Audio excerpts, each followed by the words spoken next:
நம சிவாய வாழ்க. நாதந்தே பாதம் வாழ்க. நம சிவாய வாழ்க. நாதந்தே பாதம் வாழ்க.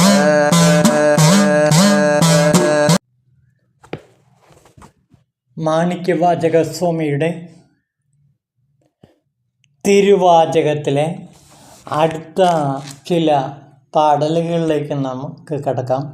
ഇവിടെ ശിവൻ്റെ ലീലാവിലാസങ്ങളെക്കുറിച്ചിട്ടാണ് മാണിക്യവാചകസ്വാമി നമ്മളോട് വിവരിക്കുന്നത്. ചില സൂചനകളിലൂടെ ആ ശിവൻ്റെ വിളയാടൽ ഇവിടെ നമുക്ക് കാണിച്ചു തരുന്നു. ശാന്തംപുത്തൂരിലെ വേടന് കണ്ണാടിക്കാഴ്ചയും വാളും കൊടുത്തതും മേൽമുക്കണിയിൽ ചെയ്ത ലിംഗപ്രതിഷ്ഠയ്ക്ക് തൻ കായദീപ്തിയെ നൽകിയതും ബ്രഹ്മൻ ഹരിക്കും വിദൂരനാം നീ നരിക്കൂട്ടത്തെ അശ്വങ്ങളാക്കിയതും പാണ്ഡ്യരാജാവിൻ അശ്വങ്ങളെ വിറ്റവനേകിയ പൊന്ന് വാങ്ങാതെ വന്ന് തൻ ആത്മതേജസ് കാട്ടിക്കൊടുത്ത് അല്പനേരത്തേക്ക് നിർവൃതി നൽകിയതും അന്തണവേഷത്തിൽ എന്നെ ആശംസിച്ചിട്ട് ഇന്ദ്രജാലം പോൽ മറഞ്ഞതുമായ ശിവഭഗവാനെ ഞാനിതാ വന്ദിക്കുന്നു. അപ്പോൾ ശിവൻ്റെ ചില വിളയാടലുകളാണ് നാം ഇവിടെ കാണുന്നത്, ശിവൻ്റെ ചില ലീലകൾ. നോക്കൂ, അന്തംപുരത്തിലെ വേടന്, അന്തംപുരം എന്ന സ്ഥലത്ത് ഒരു വേടൻ ഉണ്ടായിരുന്നു. ആ വേടന് ശിവഭഗവാനെ കാണണമെന്ന് വളരെ ആഗ്രഹം തോന്നി. അദ്ദേഹം നിതാന്തമായ തപസ് അനുഷ്ഠിച്ചു. ആ വേടന് ദൂരദർശിനിയിൽ കൂടി ശിവൻ്റെ ആ ദർശനം നൽകി.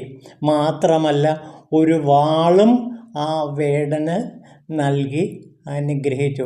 അപ്പോൾ വേടൻ എന്തിനു വേണ്ടിയാണോ തപസ് ചെയ്തത്, ശിവദർശനത്തിനു വേണ്ടി തപസ് ചെയ്ത ആ വേടനെ ദൂരദർശിനിയിൽ കൂടി അദ്ദേഹം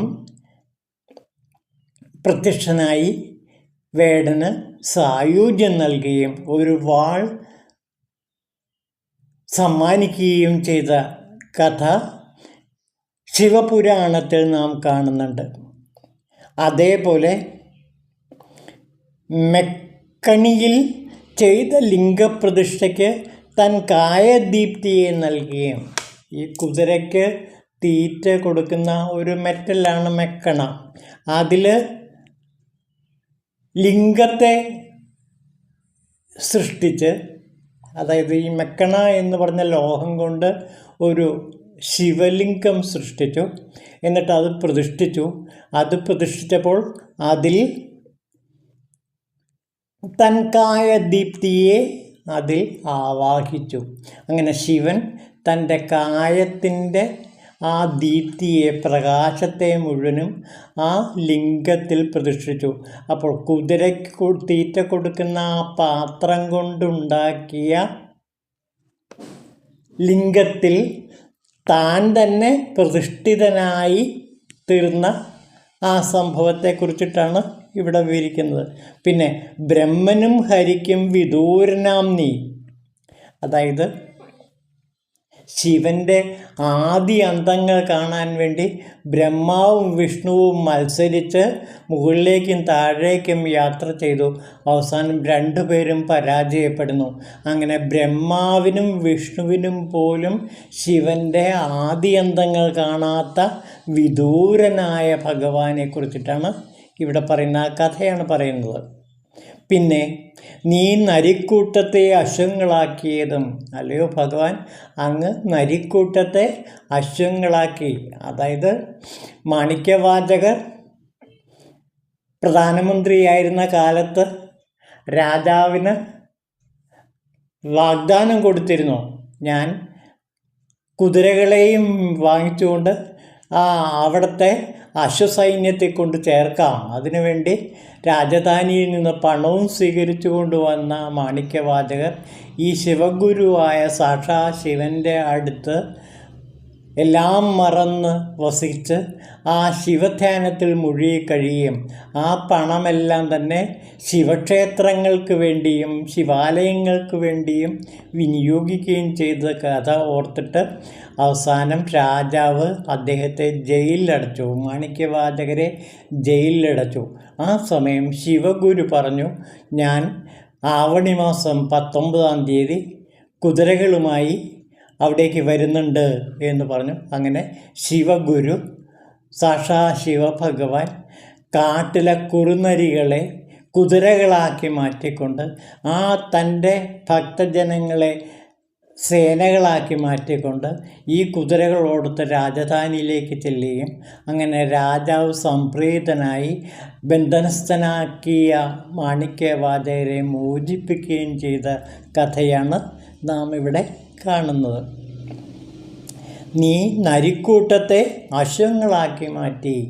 അപ്പോൾ കാട്ടിലെ നരികളെ അശ്വങ്ങളാക്കി മാറ്റിക്കൊണ്ട് അല്ലയോ ഭഗവാൻ അങ്ങ് രാജാവിന് ആ കുതിരകളെ സമ്മാനിച്ചതും പിന്നെ പാണ്ഡ്യരാജാവിന് അശ്വങ്ങളെ വിറ്റവനേകിയ പൊന്ന് വാങ്ങാതെ വന്ന് പാണ്ഡ്യരാജാവ് ഈ കുതിരകളുടെ മഹത്വം കണ്ടിട്ട് അത് കൊണ്ടുവന്ന ശിവഗുരുവിനും ആ പടയാളികൾക്കും ഒരുപാട് ധനം സമ്മാനമായി നൽകി.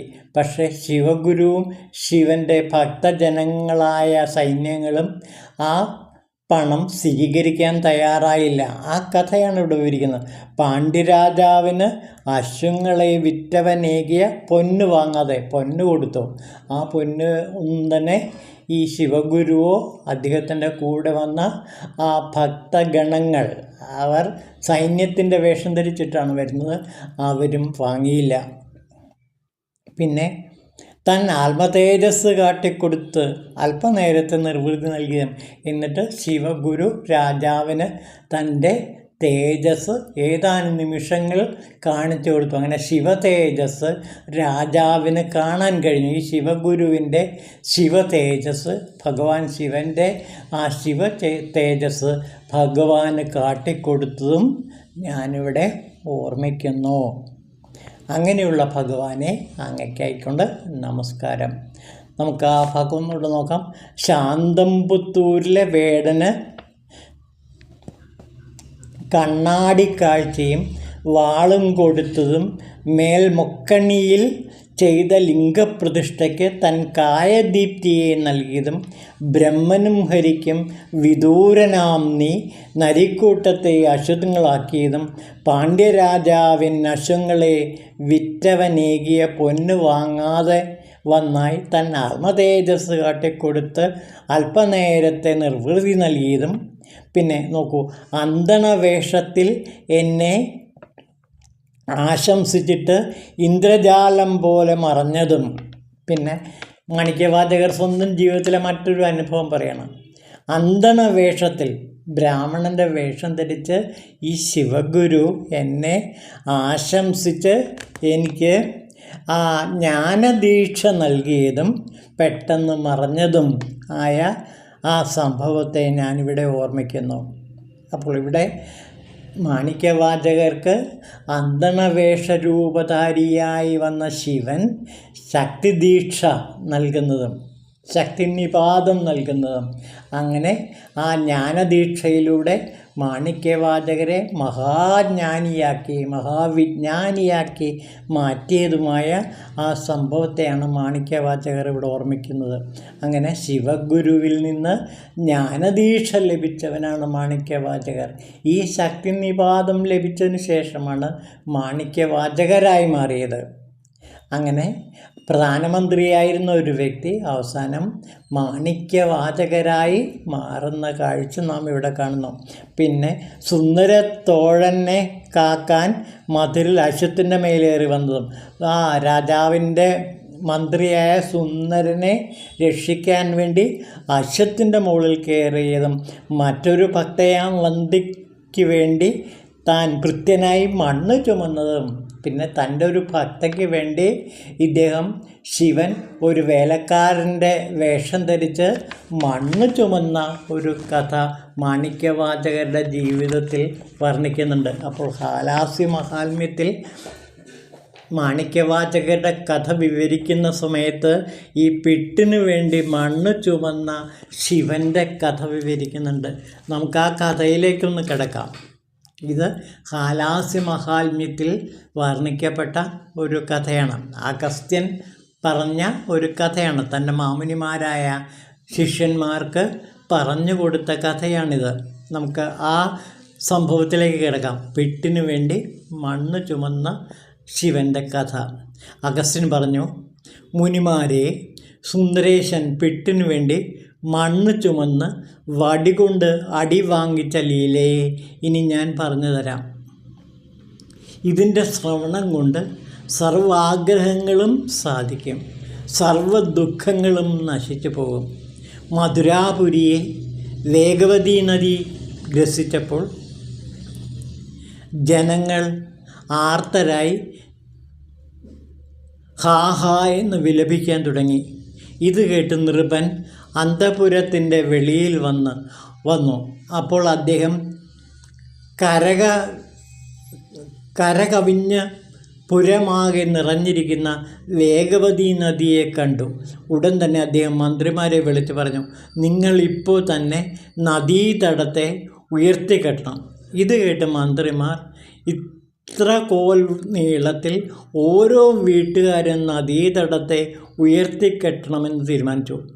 ധനവാന്മാർ 3 കൂലിക്കാരെയും ധനഹീനരായവർ ഓരോരുത്തരെയും വച്ച് അയച്ച് അവർ നദിയുടെ തീരം മണ്ണിട്ട് ഉയർത്തി തുടങ്ങി. മധുരയുള്ള സർവ ചുമട്ടുകാരും നദീതീരത്തേക്ക് മണ്ണുയർത്താൻ വേണ്ടി പോയി. മധുരാപുരിയുടെ അഗ്നികോണിലായി ഒരു വൃദ്ധയായ ബ്രാഹ്മണി താമസിച്ചിരുന്നു. അവരുടെ ഗ്രഹം നന്നേ ജീർണിച്ചതായിരുന്നു. പിട്ടുണ്ടാക്കി വിറ്റായിരുന്നു അവർ നിത്യവൃത്തി കഴിച്ചു കൂട്ടിയത്. പുത്രനും ബന്ധുക്കളുമൊന്നുമില്ലാത്ത അവർ ഒരു ഉത്തമ സുന്ദരേശ ഭക്തയായിരുന്നു. അവർ നിത്യവും ഭസ്മരുദ്രാക്ഷാദികൾ ധരിച്ച് സുന്ദരേശനെയും മീനാക്ഷി ദേവിയെയും സേവിച്ച് കഴിഞ്ഞു വന്നു. ലഭിക്കുന്ന ധനം കൊണ്ട് ബ്രാഹ്മണർക്ക് ദാനം ചെയ്തും തൻ്റെ നിത്യവൃത്തി കഴിച്ചും അവർ ജീവിച്ചു പോന്നു. ശരീരം നിത്യമല്ലെന്നോർത്ത് അവർ ലഭിക്കുന്ന പണം മുഴുവനും സുന്ദരേശ പ്രീതിക്ക് വേണ്ടി ബ്രാഹ്മണർക്ക് ദാനം ചെയ്തു. നദീതടം മണ്ണിട്ടുയർത്തുവാനായി ഒരു ചുമട്ടുകാരനെയും അവൾക്ക് ലഭിച്ചില്ല. എന്തു ചെയ്യണമെന്നറിയാതെ കഴിയുമ്പോൾ രാജഭടന്മാർ വന്ന് അന്തകന്മാരെ പോലെ ഇപ്രകാരം പറഞ്ഞു, ഹേ വൃദ്ധേ, നിങ്ങൾ എന്താണ് അനങ്ങാതെ കഴിയുന്നത്? തീരബന്ധനത്തിനായി വേഗം ആളെ അയക്കണം, അല്ലെങ്കിൽ ഞങ്ങൾ നിൻ്റെ ഗ്രഹം തല്ലി തകർക്കും. ഇത് കേട്ട് ഭയന്നു പോയ ആ വൃദ്ധ പറഞ്ഞു, ഞാൻ ഉടനെ തന്നെ ആളെ അയക്കാം, നിങ്ങൾ എൻ്റെ ഗ്രഹത്തെ തല്ലിപ്പൊളിക്കരുത്. ഇത് കേട്ട് ഭടന്മാർ തിരിച്ചുപോയി. അനന്തരം ബ്രാഹ്മണി നല്ല പിട്ടുകൾ എടുത്തുകൊണ്ട് സുന്ദരേശൻ്റെ മുന്നിൽ ചെന്നുകൊണ്ട് ഇപ്രകാരം പ്രാർത്ഥിച്ചു, സുന്ദരേശ സ്വാമി, കൃപാനിധേ, തീരബന്ധനത്തിനായി ആളയക്കണമെന്ന് പറഞ്ഞുകൊണ്ട് രാജഭടന്മാർ എന്നെ ഉപദ്രവിക്കുന്നു. ഈ പുരത്തിലെ എല്ലായിടത്തും അന്വേഷിച്ചിട്ടും ഒരാളെ പോലും കണ്ടുകിട്ടില്ല. കരുണാനിധേ, എനിക്കൊരു ചുമട്ടുകാരനെ കാണിച്ചു തരണമേ, കൂലിയെല്ലാം ഞാൻ കൊടുത്തുകൊള്ളാം. ഹാലസ്യനാഥ, അങ്ങയുടെ പാദാംബുജമല്ലാതെ മറ്റൊരാശ്രയം എനിക്കില്ല.